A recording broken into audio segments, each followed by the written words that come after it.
او زمون اخیری سهارا د دنیا او د آخرت د نجات او د کامیابی چې هغه د جناب محمد رسول الله صلی الله علیه وسلم ذات عالیه مبارکو اخیری ناکام کوشش او اخیری ناکام وار په دې لړ کې وکړو چې د بر صغیر پاکوهین مسلمان د جناب محمد رسول الله صلی الله علیه وسلم د ذات عالیه مبارکه سره کوم وابستګي ده او کوم محبت او کوم عقیدت لري هغې لره ختم کی په دغه لړ کې او په دغه مهم جوړۍ کې او په دغه دومره لوی سازشي رژیم کې د انګریز نظر انتخاب دا د قادیان په میونسپلیټي کې د مرزا غلام احمد باندې د هغه انتخاب وشو او ستاسو په خدمت کې عرض وکم باقاعده معاهده باقاعده اگریمنٹ په سن 1880 کې د دې خبرې وشو چې آغاز کې به ته د رویای صالحه سهاره اخري خلکو ته به ښه خوبونه بیانې د هغې نه پس به د یو مذهبي پیشوا دعوا وکړي د هغې نه پس به د امام مهدي دعوا وکړي د هغې نه پس به د حضرت عیسی علیه السلام د شبی دعوا وکړي او د هغې نه پس به مستقل بیا د نبوت دعوه کې دا اگریمنٹ په سن 1880 کې لارډ میو د مرزا غلام احمد قادیانی سره وکړ او د هغې نه بعد ربطه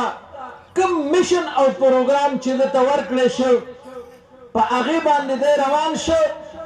د سن 1880 نه پس دې سړي داسې خوبونه بیانول شروع کړو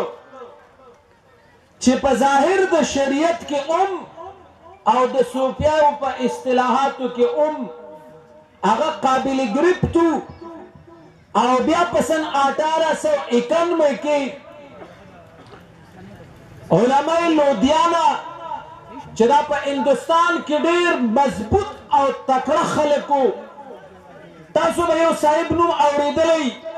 د مجلس احرار اسلام کل هند صدر او ناظم اعلی پاتیو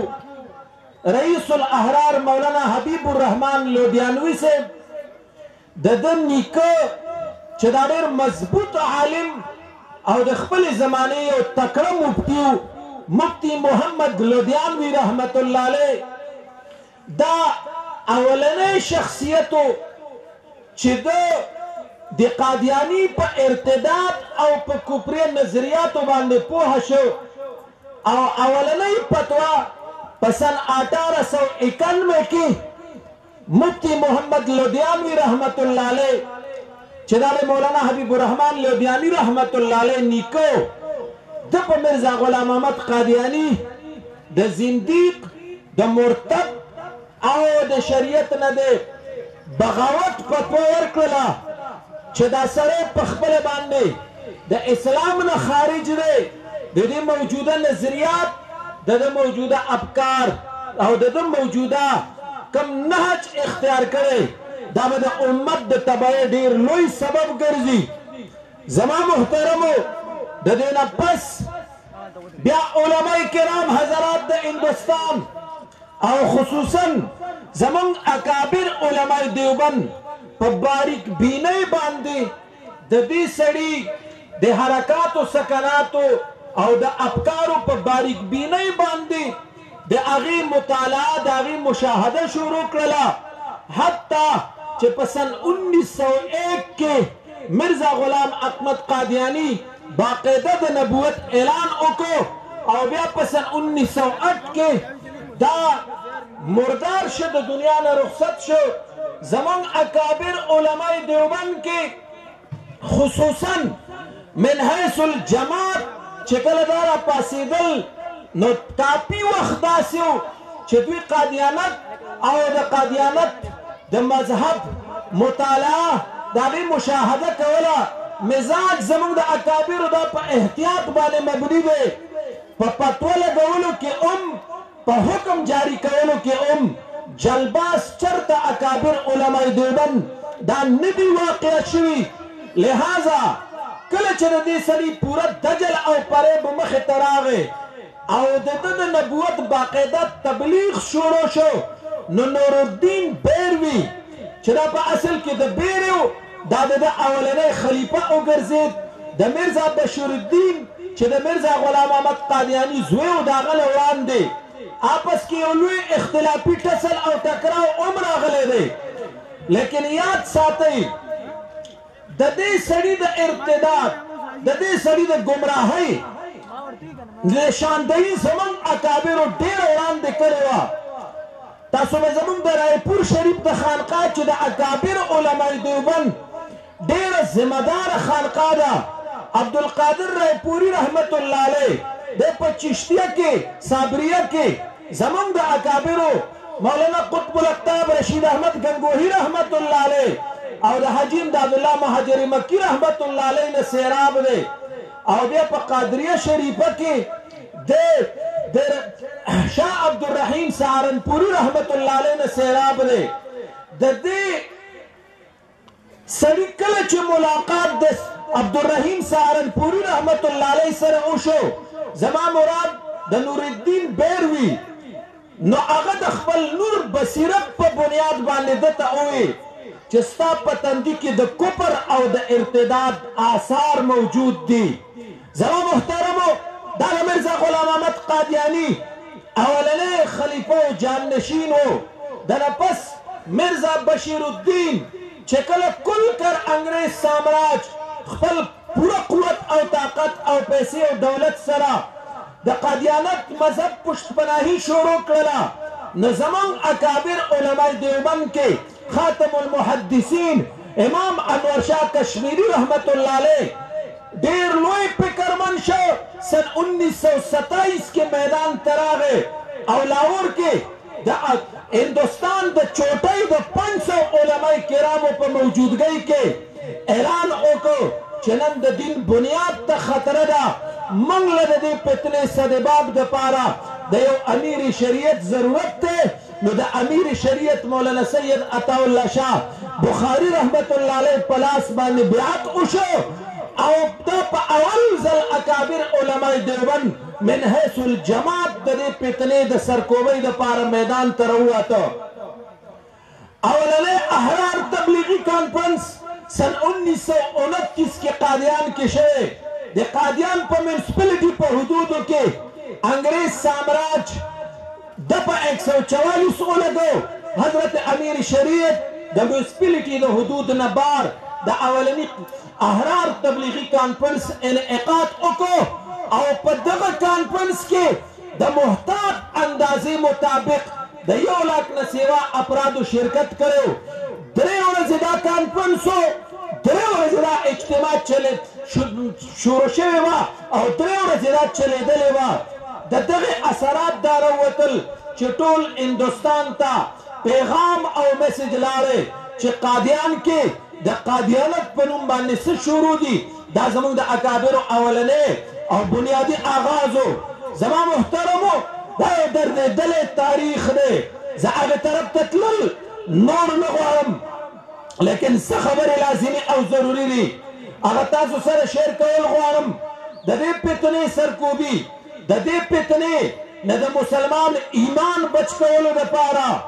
د ټولو نه زیات محنت او جدوجهد چې شوی دی نو یاد ساتئ دا په سیاسي میدان په سیاسي دنیا کې شوی دی او بیا جمعیت علماء اسلام الحمدلله د دې د سرکوبۍ دپاره او آئینی او قانوني لاره باندې د دې فتنې د جرړې د ختمولو دپاره یو اوږد جدوجهد کړی د پاکستان جوړېدو نه پس چې سر ظفر الله وزیر خارجه میرزا د غلام محمد قادیاني خاص مرید و هغه زمونږ د بري پوځ سربراه دا قادیاني دغه شان د ملک په کلیدي عهدو ناست خلک قادیانانو د هغو د یو بل مسلک د یو لوی بیروکر سره میټینګ وشو ویل نن موږ په قوت او طاقت کې یو ولې د پاکستان دستور ساز اسمبلی نه یو داسې قانون پاس کړو چې یو فرقه به بل فرقې ته کافر ویلی نشي په ظاهره دا الفاظ سو لیکن دننه رافضیت ته او دننه قادیانت ته تحفظ ورکولو د دې مجلس سرودات یو خدا ترس بیروکریت ملتان کې امیر شریعت مولانا سید عطا الله شاه بخاری رحمت الله علیه سره ملاقات وکړو چشمه په سترګو وې ببره شړۍ د ځان نه تاو کړې وه چا ونه پیژان چې دا صاحب څوک حضرت سره ملاقات وشو دا ټول روداد بیان کو چاته پته ونه لګېدله چې دا صاحب څوک د دې په نتیجه کې حضرت امیر شریعت مولانا سید عطا الله شاه بخاری رحمت الله علیه د سن 1953 ختم نبوت تحریک شروع شو مالره ډېر په افسوس سره زه دا عرض کوم چې دا ملک آزاد شوی د لا اله په سلوګن باندې تاریخ کې چرته هم چا دومره زیاته قرباني دا ازادۍ له نه ده ورکړې څومره چې د بری صغیر پاک وهند مسلمان ورکړې 14 لاک مسلمانانو د خپلې وینې قرباني ورکړې ده د امت په یو دور کې داسې قرباني چا د ازادۍ د حصول لپاره نه ده ورکړې سلوګن سو پاکستان کا مطلب کیا لا الہ الا اللہ مطالبه سوا چې د جناب محمد رسول الله صلی الله علیه وسلم نه پس بل په اسم یو معنی یو مفهوم یو تصور یو سوچ یوې نظریې او یوې تشریح سره بل نبی راتلونکې دنیا ته نشته نه بل شریعت شته نه بل کتاب شته ستا ملک دومره لوی ظلم وکړو دا په اسانه باندې نه ده شوی دا په موږ ته کې موږ ته نن په پلیټ کې قانون پروت دی چې څوک په هیڅ یو شکل کې هم د حضور نه پس د بل نبي د نبوت باندې ایمان راوړي یا هغې لره قبلوي په اشارو کنایو کې هم قبلوي دا به کافر وي د سن 1974 ختم نبوت تحریک زمونږ د اکابرو قربانۍ محترمو صرف مختصرا درته عرض دا کومه چې دا قربانۍ د اکابرو ورکړې وې د جمعیت علما اسلام مشرانو ورکړې وې بیا زه د ملک د تمام سیاسي قوتونو د مشرانو شکریه ادا کوم که د پاکستان پیپلز پارټۍ د هغې قائد او د هغې لیډر جناب ذوالفقار علي بوټو صاحبو نو خلک دا واورئ موږ تنګ نظري نه یو چا چې قرباني ورکړې چا چې د لارې کې د علماو په حق کې حامله وکړي کل کر اعتراف کو چې انشاءالله د بوټو صاحب د مغفرت دپاره دغه یو دستخط کافي دی کم چې د قادیانت د کفر او د ارتداد په بل باندې کړو